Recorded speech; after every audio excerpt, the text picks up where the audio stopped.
Hey everyone, welcome back to another awesome classic battles with myself and Simon, where we're going to commentate the Joe Wetter and Matt Tuck top 8 game at Dark Sphere.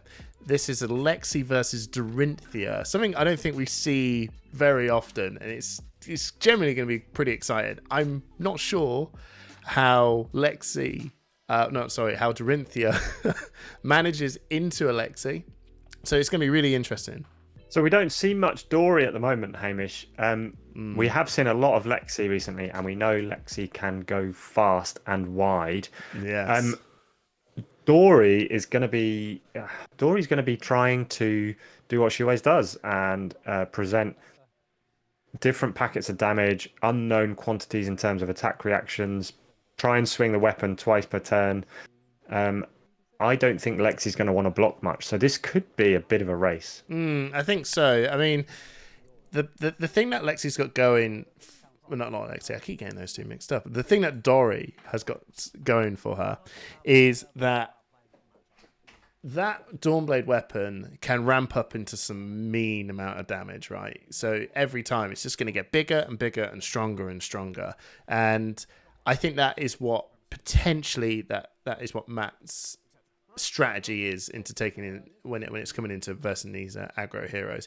There's the only problem is that it's not many disruptive options available. I think the only thing that Lexi can really throw in is just more of a CNC, really.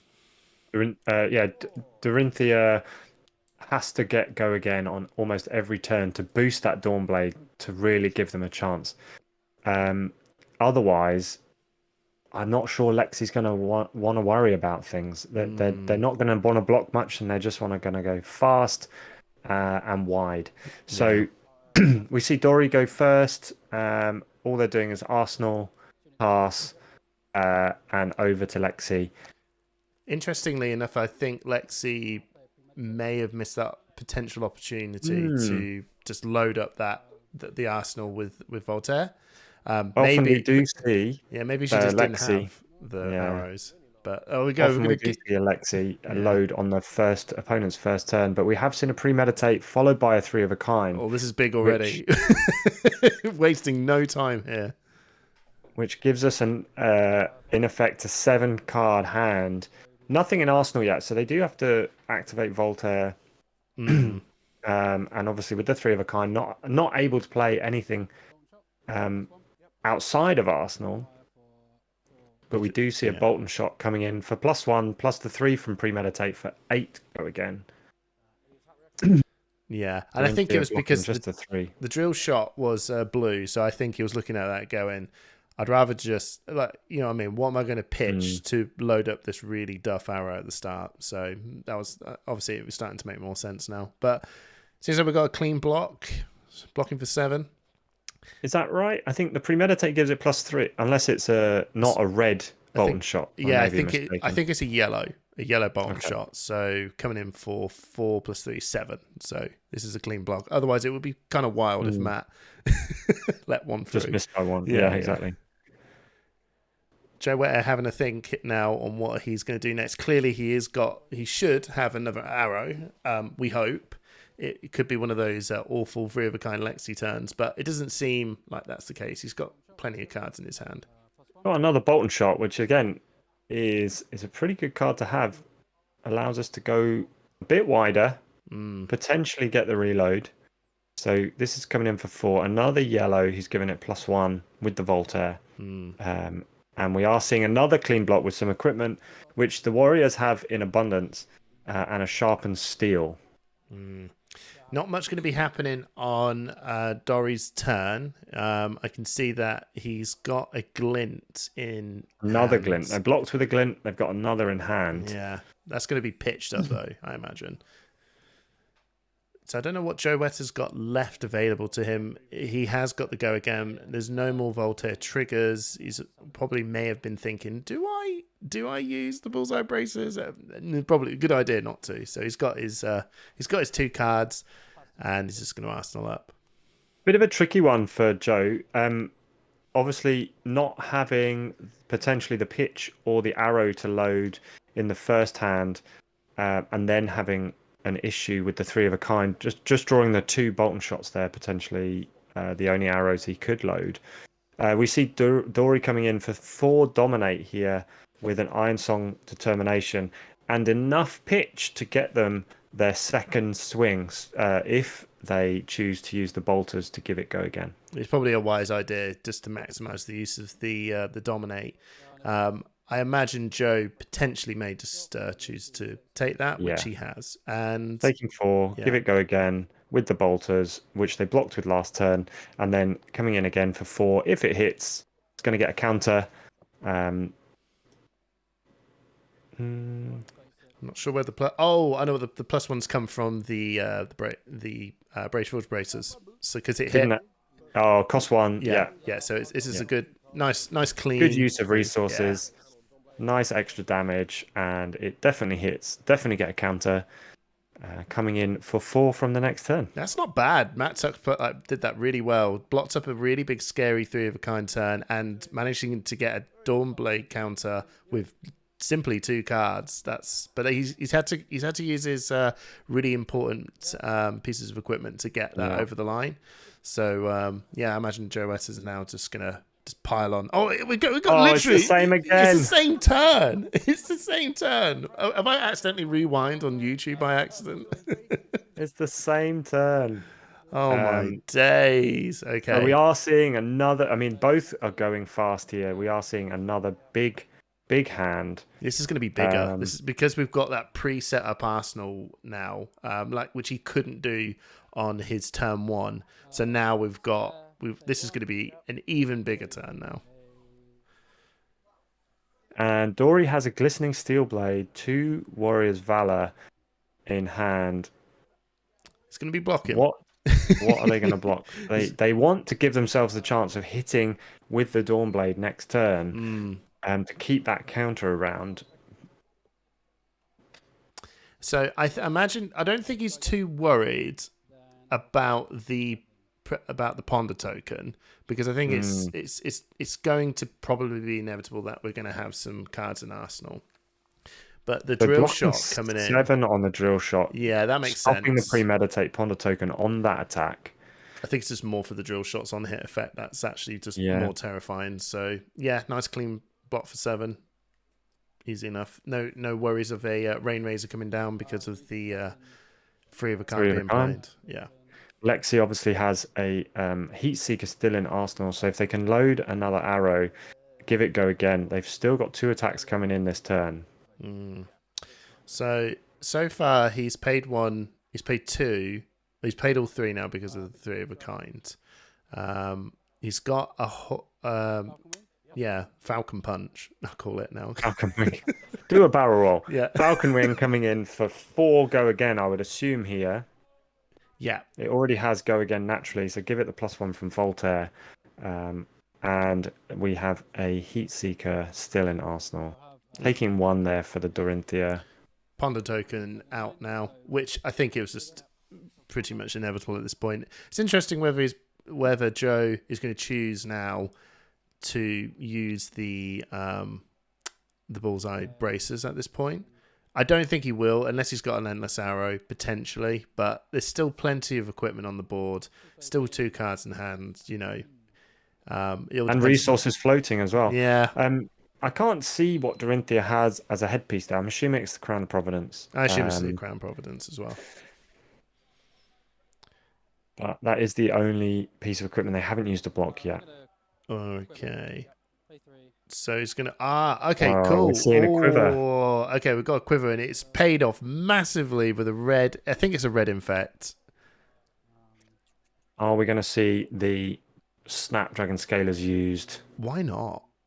So we're coming in... If this is a red infecting shot, that's coming in for 5. Oh, no, it's a blue one. Oh, it's just the blue. Just the blue. Would you snappies now? I think I might, because you don't really want to have 2 cards in Arsenal... Really, at all, unless you've got something that you're just going to play out. Well, you either use it now and get rid of the Heat Seeker, or you get your 2 cards in Arsenal and you use it on the next turn.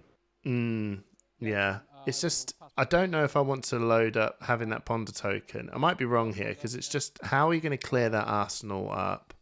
nicely, unless It it's depends on if it's a Falcon Punch, right? yeah, if it's a Falcon Punch Something with go again or a non-attack action that you yeah. can get out and flip. Maybe a Winter's Bite to give a Frostbite would really disrupt Dory.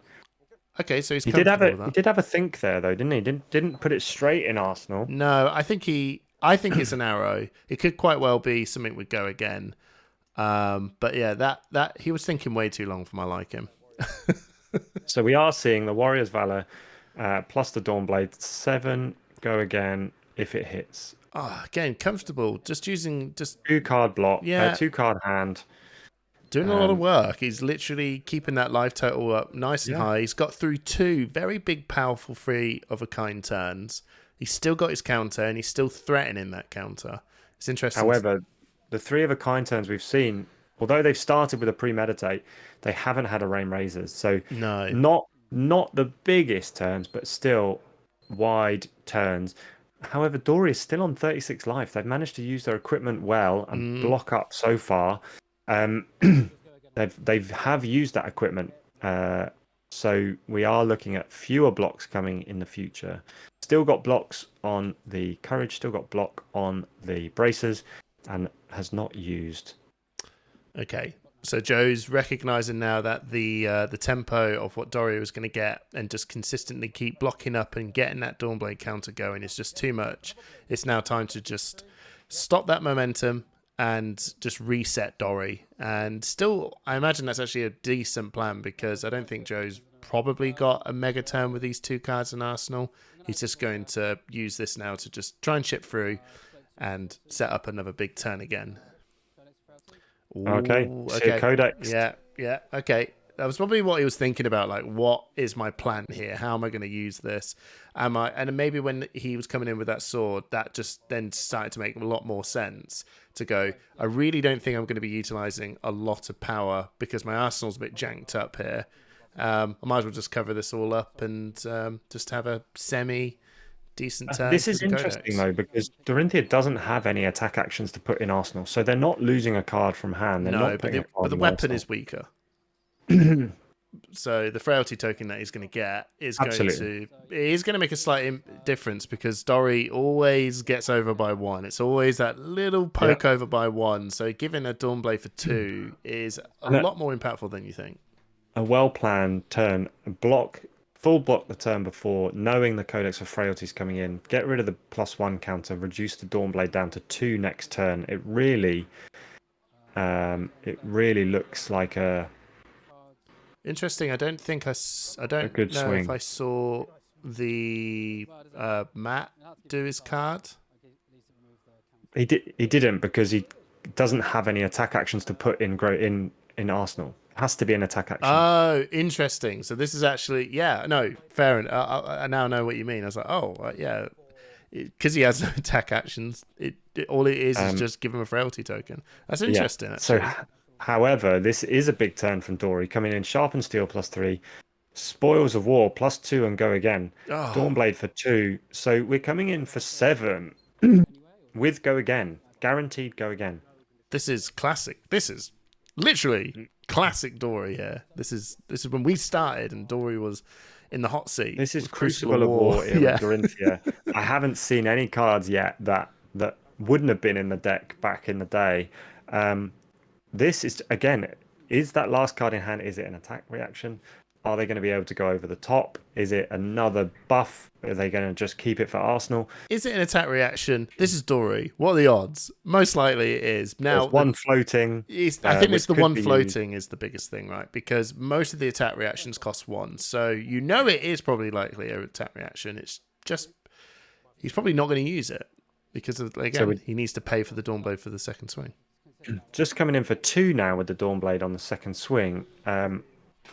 If this hits, it's going to be a +1 counter on the Dawnblade next turn. This will be a 1-card block unless it's an Iron Song response in hand. And if it, we all love that card. We all I generally love seeing that card crop up when I think I've got it all covered. Iron Song is Yeah. such a fun card just to go. Yeah, is it? Because Is it? it's so impactful when it works. But yeah, However, the Lexi does have a 6-card hand right now. yeah, that's Is the Lexi. +1 counter going to be relevant? Like, how much damage can they do on their next turn? That's true, but it's not. We're not going to be seeing anything major unless he's pulled out another three of a kind. We're not going to see anything crazy. I imagine from Lexi. When I say crazy, even just her doing her normal stuff is still pretty crazy. Having a think So here. Joe's still thinking about this block. Dorinthea potentially taking 2 from the Blood Rot at the end of turn. Joe's just trying to weigh up here. If he wants to cover the Dawnblade for definite, it's a 2-card block. Does he want to give up 2 cards? Because if he gives up 1 card and it is an Iron Song response, he's still none the better. Like he's lost a card and there's a counter on Dawnblade. Like that's not good. Does he take the chance? Probably not. I think if he's got a good hand here, he takes the 2, gives him the counter, and just comes back with a full 6-card hand. But it really depends what's in his hand. If he doesn't have the red arrows to go for it, hey, look at that! Look at that! It's as if we knew. We knew. Of course, we knew. I think the correct block there is a 2-card block or no block. Yeah, pretty much. I think that's and no slight on Joe's an extremely good player. I think that's just inexperience playing against Dorinthea, not knowing that could be the option. Yeah, no, I totally agree there. Because sometimes one of the best ways to remove a Dawnblade counter is to just completely take the tempo away from Dory altogether. Because Dory wants you to be blocking up to try and play around the Dawnblade. But most of the time, if you just go, I'm just going to present something absolutely insane here and give you the question of how is your health that important for that counter? Now, I mean, we may be proven wrong. This may go Lexi's way very quickly, but at the moment, Dory has another +1 counter and some key cards in hand. This could be a big turn. We've got the Razor. Now, do we see the Endless Arrow? That is an Endless Arrow Rain Razor turn is just, you don't need the 3 of a kind. It just gets quite insane. I think that was a searing shot. Sorry, I think I got confused with a heat seeker earlier. But that searing shot plus the rain razors come in for 4+2+1 damage. 7 for 0. What? Yeah. Not bad, eh? Not bad. Okay. Now the Bolton shot comes in with the rain razors on top, so we do have go again and a potential reload. And it's a red as well. Oof. Coming in for 6. Bolton Shot and Rain Razors is such an amazing combo of cards because if that does land, which I'm imagining that it quite might, which Matt Tucker's recognised that he hasn't even activated Voltaire at this point yet. We can't just keep giving you free arrows this whole time. That's insane. So a nice clean block. He's now pretty much all the equipment apart from the Courage of Bladehold is now all used up. This is exactly now where Joe really wants it to be at this point.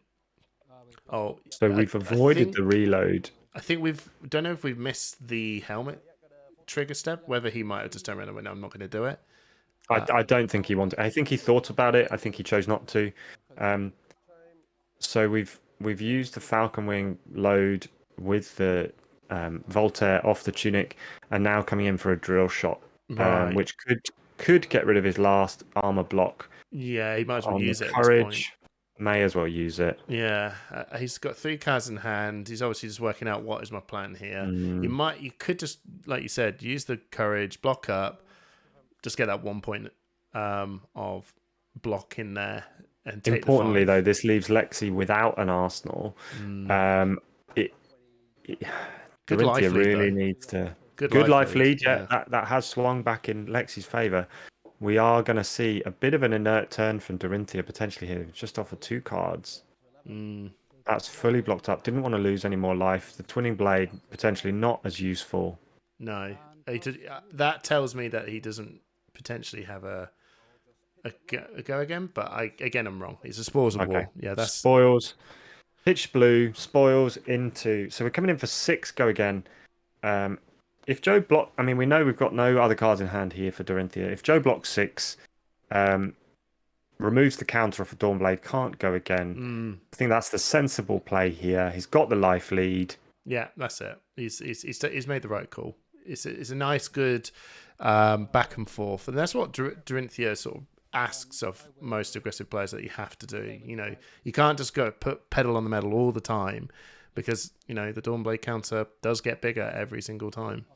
So you got to have those moments of just, I'm going to go, I've got to stop, I've got to go, I've got to stop. And a reset turn by Lexi, just a Winter's Bite, gets a card out of hand for from the Dorinthea. And now Arsenal for Lexi and draw up. We're going to see, I think here we're going to see a Warrior's Valor. I think he's going to be pitching up. Can't decide, can he? Can't decide whether he's going to pitch the Warrior's Valor.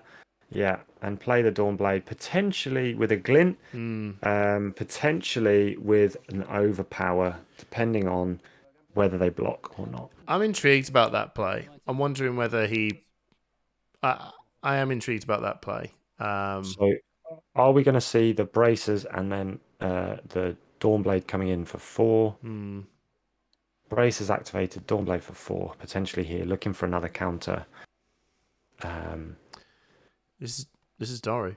This is the Dory game plan. It's a matter of whether he can continue to use his life as that resource.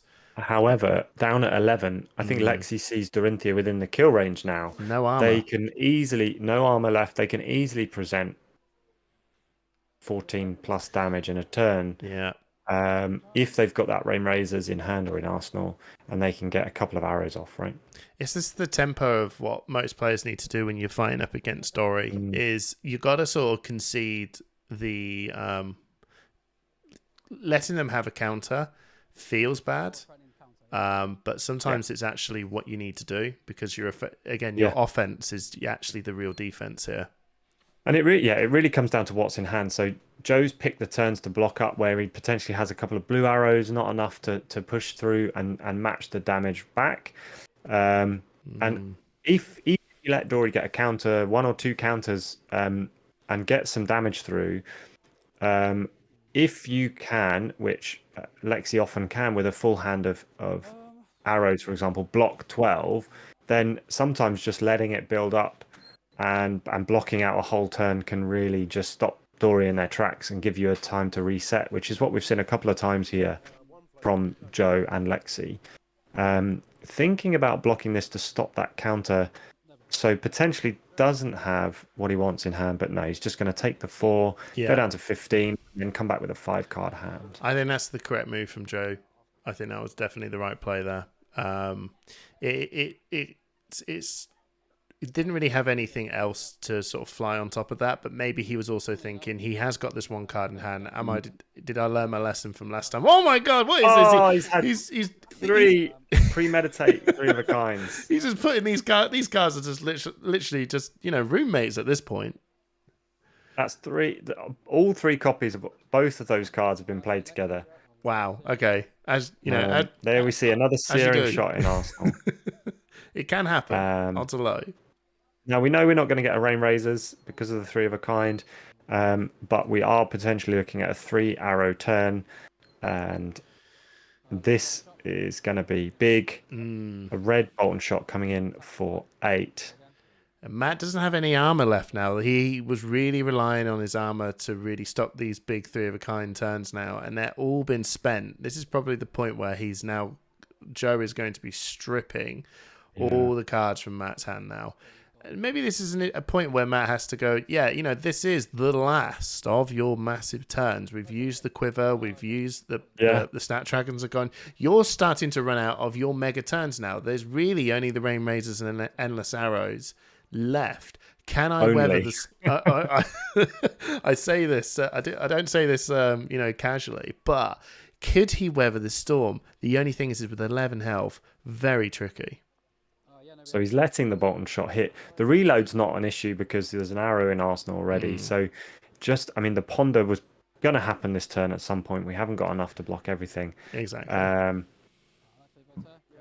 But what are we going to see? The snaps have gone. We know. There's the endless arrow. Okay, but this is not the big endless arrow, so this can be covered up This can This be is covered up quite covering for nicely. 4. He did forget his Ponder Trigger, but everyone's cool here. Everyone's cool.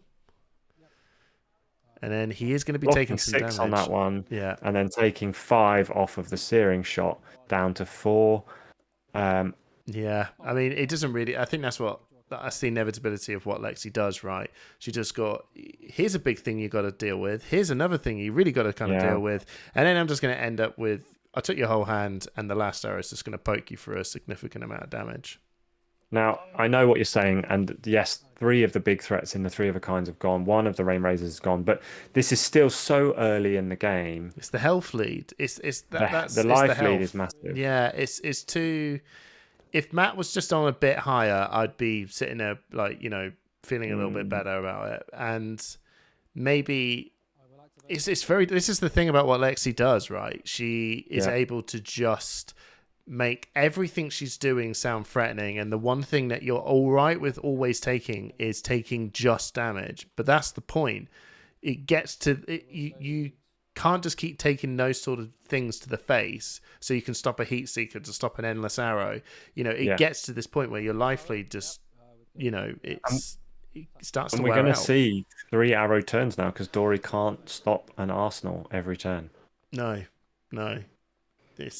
What he could really do with is a defense reaction here, but I don't think we've got one. It's coming in, blocking 6. Lexi's going to load another arrow, give it go again, and then come in with the infecting shot, and that may well be enough to kill Dory on this turn. Yeah, I think the Ponder token from that last one was the thing that was really, really, really impactful, because it's if he didn't have that Ponder token, he would have had nothing at that point. But yeah, there we go. He was able to just go over, and the Blood Rot from infecting shot was going to clear that up. There we go. So a pretty rapid game there, only 12 minutes or so. We did see the race we expected. We saw Dorinthea get a couple of counters, but really well managed by Joe in terms of when to stop that tempo, when to reset things, using his sort of less useful hands to get those blocks in. Thanks for joining us for another of our classic battles. We're going to be back with more from our streams to bring you the best games we can. We hope to see you soon. Yeah. Remember, sign up to that calling in Birmingham. See you there. See you there.